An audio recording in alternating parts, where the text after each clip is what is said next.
జై ఎన్టీఆర్, జై జై ఎన్టీఆర్. నా పేరు సుధీర్ రాజు. గత 24 సంవత్సరాలుగా మేము ఎంతో అభిమానంతో గుండెల్లో నింపుకున్నటువంటి మన నందమూరి తారక రామారావు గారు, జూనియర్ ఎన్టీఆర్ గారు, తారక్ గారు, వారితో మా ప్రయాణం కొనసాగుతూ ఉంది. ఒక అభిమానిగా కాదు, ఎంతో ఇష్టపడి, అంటే మమ్మల్ని మేము మార్చుకోవడానికి, మమ్మల్ని రూపుదిద్దుకోవడానికి కూడా నందమూరి తారక రామారావు గారి యొక్క గుణగణాలే మమ్మల్ని మార్చాయి. ఈరోజు మేము ఈ విధంగా రాగలిగాము అని అంటే ఒక స్టేట్ కన్వీనర్గా మమ్మల్ని మేము ఉంచి ఆయన గారికి ఒక కార్యక్రమాల్లో పాల్గొనడం జరుగుతుంది.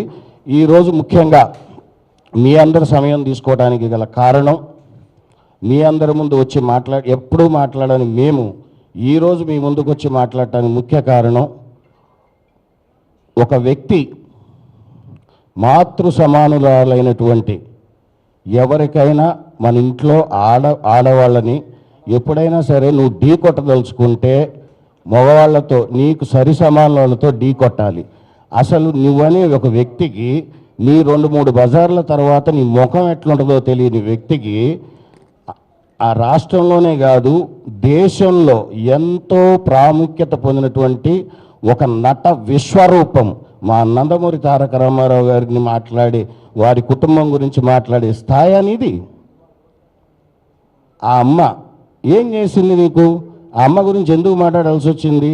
ఒక మంచి నటుడిని కన్నది, ఒక మంచి నటుడుగా అతన్ని తీర్చిదిద్దింది, ఒక మంచి కళాకారుడుగా, తెలుగువారి పేరును నిలబెట్టే ఒక కళాకారుడుగా తయారు చేసి ఈరోజు మనందరికి ఇస్తే అది గర్వకారణమా లేకపోతే ఇంకేమన్నా? నువ్వు మాట్లాడేది ఎప్పుడు మాట్లాడుతావా? తెల్లవారుజామున 3ంటికా? సినిమా ఇంకొక గంటలో రిలీజ్ అయ్యేటప్పుడు ఫోన్ చేసి బెదిరిస్తావా? ఎవరిని బెదిరిస్తున్నావు? మా నందమూరి తారక రామారావు గారు మాకు నేర్పించింది ఏంటి అంటే, ఎవరో ఏదో మాట్లాడుతూనే ఉంటారు, మన పని మనం చేసుకుంటూ పోవాలి. దారిలో వచ్చే ప్రతి దానికి ప్రతిస్పందన అనుకుంటూ పోతే మన కాలం వృధా తప్ప మనకు దానివల్ల వచ్చేదేం లేదు. ప్రజలకి అన్నీ తెలుసు అని స్పష్టంగా మాకు మొదటి రోజు నుంచి ఆయన గారు మాకు నేర్పించినటువంటి ఒక పద్ధతి. మేము ఏనాడు కూడా ఎంతమంది ఎన్ని రకాలుగా ఎన్నున్నా సరే, బాబు వీళ్ళు ఎన్నంటే కూడా వద్దు అని ఇదే తప్ప ఆయన ఏనాడు కూడా తప్పుడు, అంటే వేరే రకమైన ప్రోద్బలాలకు పోవద్దు. మీరు మన నటన మన దానితోనే మన ప్రజల ముప్పు పొందుదామని చెప్పిననే పోయారు. ఆయన గారు చేస్తున్న దాంట్లోనే, ఆ బాటలోనే మేము పోయాం. ఇప్పుడు ఈ మిస్టర్ ఎమ్మెల్యే ప్రసాద్ అనేవరైతే ఉన్నాడో, ఏ పార్టీలోనైతే ఉన్నాడో ఆ పార్టీ యొక్క ముఖ్య ఉద్దేశమే స్త్రీలను గౌరవించమని చెప్పి, గత 5-6 ఏళ్ళకి ఇంకా ముఖ్యంగా స్త్రీలను గౌరవించలేని వాడు వేస్ట్ అని చెప్పి పార్టీలో ఉంటూ, అది తను ఒక తల్లికి బిడ్డనని మర్చిపోయి, అంటే నువ్వు ఏ తల్లినైనా తిట్టొచ్చు, ఎవరినైనా తిట్టొచ్చా? ఆ పార్టీ క్రమశిక్షణ కలిగిన పార్టీ కదా. బీసీలకు, ఎస్సీలకు, ఎస్టీలకు, మహిళలకు అందరికీ సమాన హక్కులు ఉండాలని చెప్పి పుట్టిన పార్టీయే కదా. ఆ పార్టీలో ఉంటూ నీకు పర్మిషన్ ఏంటయా? మేము ఎందుకు తీసుకోవాలి నీ పర్మిషను? ప్రభుత్వం పర్మిషన్ ఇచ్చింది, ఆల్రెడీ ఇచ్చిన తర్వాత మళ్ళీ నీ పర్మిషన్ ఏంది? బోర్డు పర్మిషన్ మళ్ళీ 3ంటికి ఫోన్ చేసి సినిమా ఆపుతాడు. నీకు ఒక రీల్ తగలబెడతాడు. అసలు రీల్ ఆడ తెచ్చినారా నాయన? ఎప్పుడో పోయింది అది జమానాలో. నువ్వు పాతకాలంలోనే ఉన్నావు. కాబట్టి అనేది ఏంటంటే, ఎన్టీఆర్ అభిమానులు అనేవాళ్ళు చాలా సైలెంట్గా ఉంటారని ఎప్పుడు అనుకోవద్దు. కానీ మా ఓపికకు కూడా ఒక సహనం అనేది ఉంటుంది. ఈరోజు నిజంగా చెప్తున్నాం, మేము కన్వీనర్లో అందరం అనుకుంది, ఒకవేళ మా హీరో గారు ఒకవేళ కలిసి ఉన్నా వద్దు అనే వారిస్తారు. ఆయన పొమ్మని ఆయన అసలు ఒప్పుకోడు. కానీ మేము ఆయన చెప్పినా కూడా ఈసారి మాత్రం ఆగేవాళ్ళం కాదు.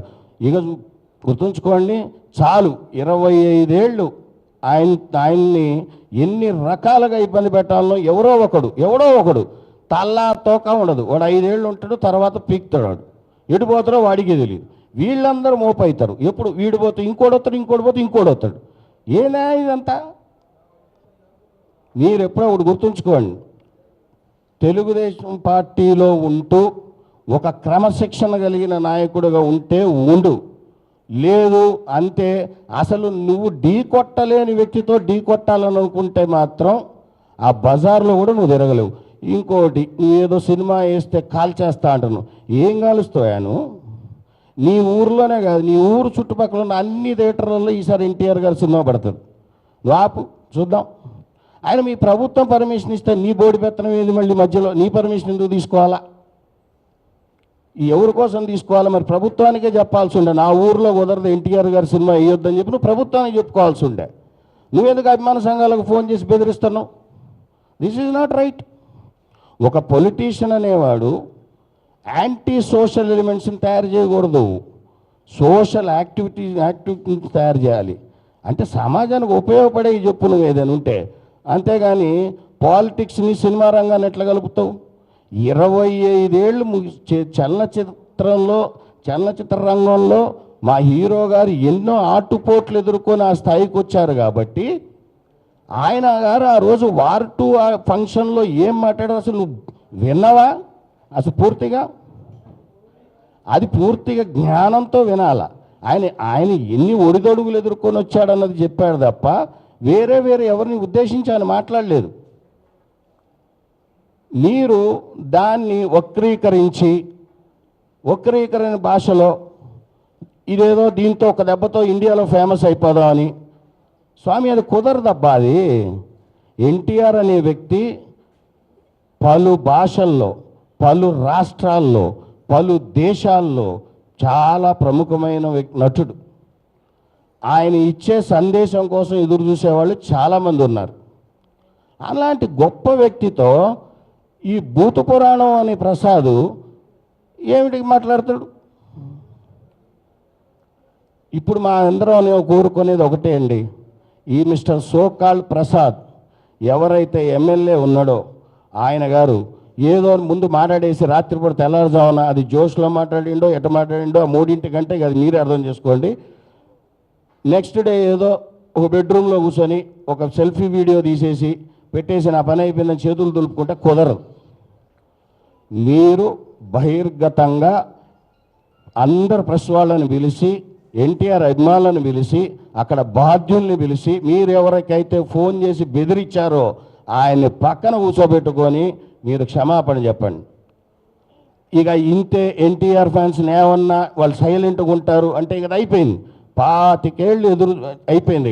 ఇక ఆగేది లేదు. What NTR fans can do అన్నది ఇక నుంచి మీకు చూస్తారు. గతం, చరిత్ర, ఇప్పుడు జరగబోయేది చూడండి. కాలం ఎప్పుడూ ఒకేలాగా ఉండదు మిస్టర్ ప్రసాద్.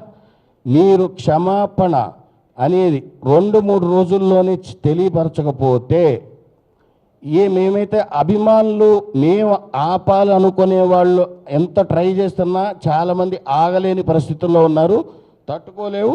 నువ్వు కొంచెం జాగ్రత్త. నువ్వు అతన్ని ఇమీడియట్గా మా అభిమాని ఎవరినైతే బెదిరించావో, అతనికి ఏదైతే ప్రాణహాని ఉందో, ఏదో అతన్ని ఏదో చేస్తా అని బెదిరిస్తున్నావో ఒక్కసారి టచ్ చేసి చూడబ్బా.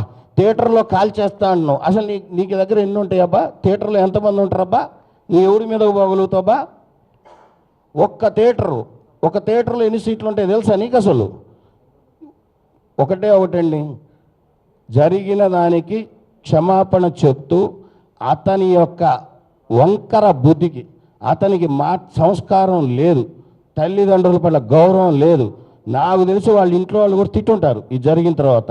ఆ 3 టైంలో జరిగింది. తర్వాత అతను పశ్చాత్తాపడి ఉన్నాడో లేదో మనకి తెలియదు. కానీ అతనిని క్రమశిక్షణ కలిగినటువంటి ఒక పార్టీగా పెద్ద ఆయన స్థాపించింది, నందమూరి తారక రామారావు గారు స్థాపించిన పార్టీలో ఒక ఎమ్మెల్యేగా ఉన్నాడు. కాబట్టి ఆయన మీద యాక్షన్ తీసుకుంటేనే రాబోయే తరాలు, రాబోయే ఎమ్మెల్యేలు ఎవరైనా సరే, యువకులైనా సరే, అనుభవజ్ఞులైనా సరే, నందమూరి వారి ఫ్యామిలీ జోలికి రావాలంటే భయం ఉండాలి.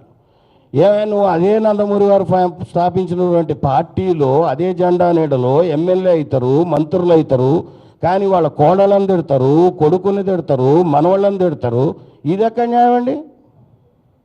నీకు అంతకు ఇష్టం లేకపోతే మా పార్టీలోకి రా. మా ఎన్టీఆర్ గారు పార్టీలకి సినిమా రంగం వేరు సెక్టార్లు. పార్టీ అనేది ప్రజలకు సేవ చేయటానికి ఉంది, సినిమా రంగం అనేది ప్రజలకి మంచి వినోదం ఇస్తూ మంచి చెడులకు వ్యత్యాసం తెలిపేది సినిమా రంగం. నువ్వు ఈ రెండింటిని ఎట్లా కలుపుతావు? అసలు నీకేం సందర్భం? నీ ఫ్లెక్స్లు ఎందుకు వేయాలి? మాకేం అవసరం? మా హీరో ఫ్లెక్స్లతో మేము వేసుకుంటాం. మా అభిమాన సంఘాల వాళ్ళు మిమ్మల్ని డొనేషన్లు అడుగుతున్నారా?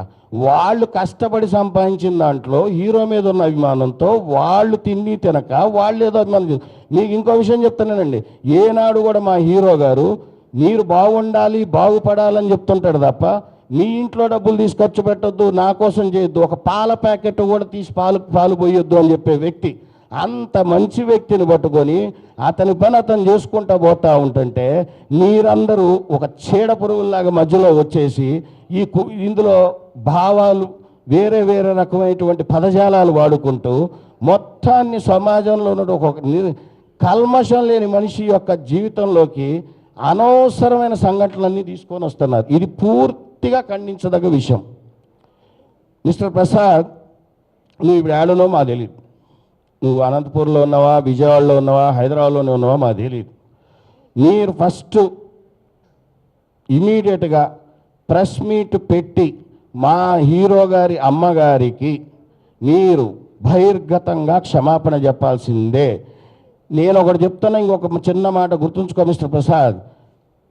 అమ్మగారు ఎందుకంటే ఎక్కడైనా ఆమెగారి చూసిన నేను ఎక్కడైనా కొడుకుని ఎంత చక్కగా పెంచుకొని మనందరికీ తెలుగువారికి అందించింది.